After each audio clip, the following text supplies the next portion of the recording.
aku, Ibu Prilly dan Ibu Ani yang telah hadir dalam kesempatan presentasi kali ini dengan mata kuliah fonologi. Di kesempatan kali ini kami akan mempresentasikan tentang konsonan yang telah kami analisis dan kami pelajari bersama-sama. Ininya PPT Anda dan dari Ibu Prilly? Dari kami. Oke. Soalnya kalau itu yang masih ada interaksi dari. Sebelumnya, perkenalkan nama saya Hoirunisa dengan NIM 2350-354 sebagai moderator. Nama saya Zafirah dengan NIM 2350-354. Perkenalkan, nama saya Arif Rizal Polisiana dengan NIM 2350-334 sebagai fasilitator ketiga.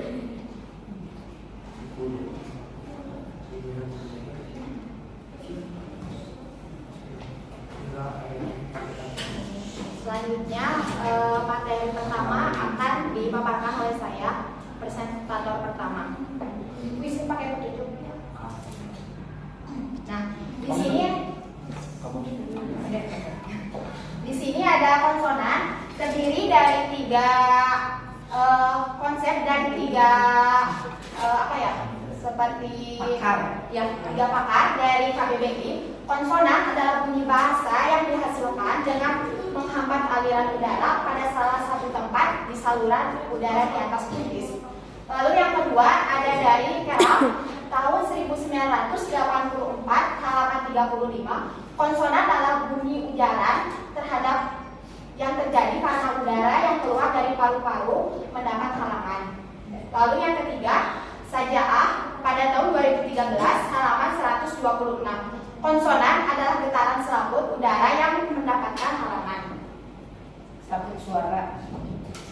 Lalu di sini ada organ-organ yang memproduksi suara itu tersebut. Pertama, udara masuk ke dalam hidung di sini, masuk ke saluran paru, lalu masuk ke dalam trakea dan masuk ke dalam paru-paru. Nah, di paru-paru ini udara itu terhambat oleh glotis, yaitu glotis di sebelah sini dan trakea.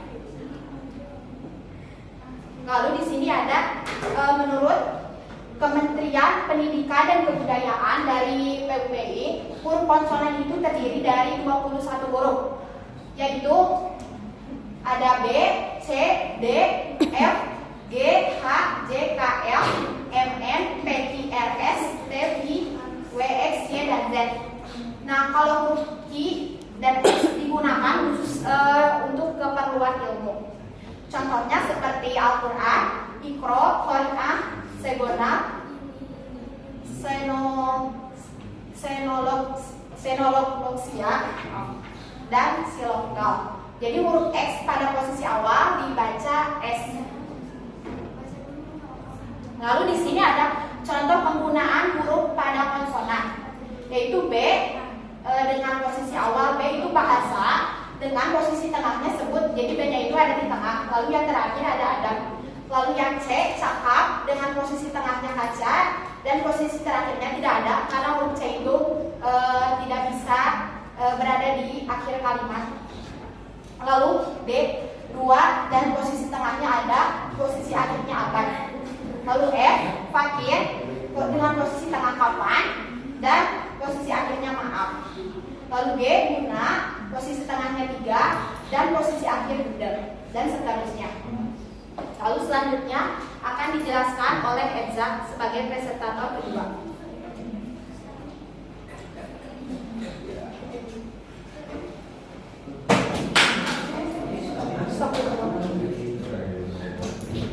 Jalannya ke sana atau di sini? Bilanginnya di sana atau apa? Yang bikin kamu enak aja. Terus selanjutnya saya akan menjelaskan bunyi konsonan bahasa Indonesia dikelompokkan berdasarkan cara dan data manipulasi serta posisi pita suara. Yang pertama, berdasarkan cara artikulasi konsonan terbagi ke dalam. Yang pertama ada konsonan hambat, yaitu konsonan yang dihasilkan dengan cara menghalangi sama sekali udara pada daerah artikulasi. Contohnya P, B, T, K, D, dan D. Jadi kayak misalkan B gitu, tapi kehambat jadi P eksplosif merupakan konsonan hambat yang disudahi dengan letupan. Contohnya P, kan kalau misalkan ada kata lapar di lapar gitu. Terus ada pukul gitu. Terus ada konsonan implosif, konsonan hambat yang tidak diakhiri oleh letupan. Contohnya P pada kata kelap. Jadi kan nggak ada letupannya dalam mulutnya, jadi kayak kelap, udah gitu, gelap dan tetap. Lalu selanjutnya ada konsonan friktif. Disebut juga konsonan geser, yaitu konsonan yang dihasilkan dengan cara menggeserkan udara yang keluar dari paru-paru. Contohnya huruf F, V, X, H, C, Z. Lalu ada konsonan datar. Dihasilkan dengan mendekatkan dan menjauhkan lidah ke alveolus dengan cepat dan berulang-ulang sehingga udara berdekat. Contohnya R gitu. R. Ya itu bentar ya. Selanjutnya ada konsonan lateral. Konsonan yang dihasilkan dengan menaikkan lidah langit-langit sehingga udara terpaksa duduk dan dikeluarkan melalui kedua sisi lidah. Contohnya L. Kan ini nempelnya ke atas di L gitu. Lalu ada konsonan semivokal. Merupakan bunyi konsonan yang pada waktu diartikulasikan belum bentuk konsonan bunyi. W gitu kan. Terus Y jadi J. Lalu ada konsonan paralel atau laminopalatal. Konsonan yang dihasilkan oleh bagian tengah lidah atau lamina sebagai artikulator dan langit-langit keras sebagai titik artikulasi huruf yang dihasilkan. Contohnya C, J, S, M, dan G. Lalu ada konsonan velar atau bahasa velar.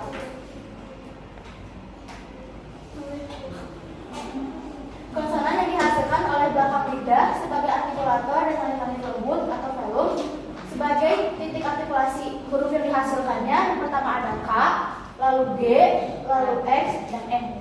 Lalu ada konsonan glotal. Konsonan yang dihasilkan dalam posisi pita suara sama sekali merapat sehingga menutup glotis. Lalu ada konsonan laringal. Konsonan yang dihasilkan dengan pita suara terbuka lebar sehingga udara yang keluar digeserkan melalui glotis. Hurufnya tuh H, kan H itu jadi mulut kita tuh besar kan H.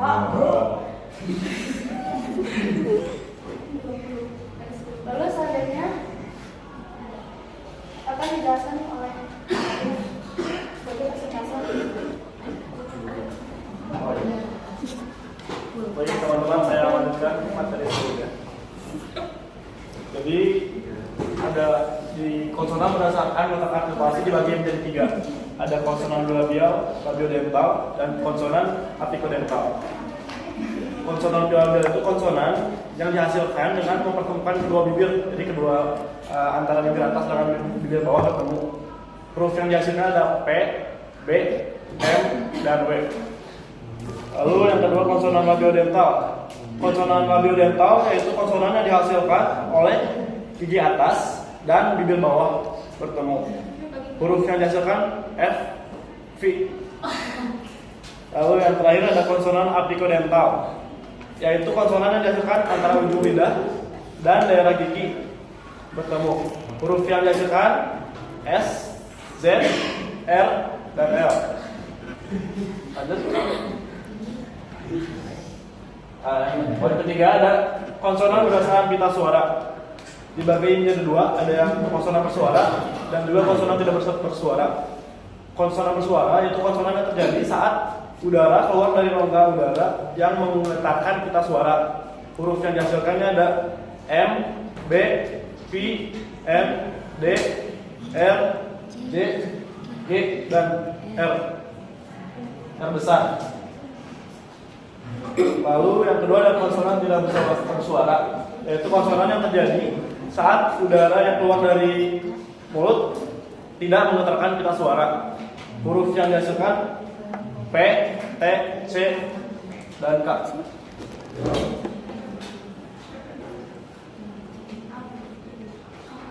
Lalu ini daftar pustaka yang kami ambil referensinya.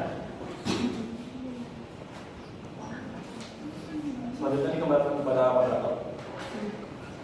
Terima kasih kepada Eza dan Alif selaku presentator kedua dan ketiga. Selanjutnya akan dilangsungkan sesi tanya jawab. Silakan boleh langsung. Berapa sesi? Kalian Oh, ini aja Pak.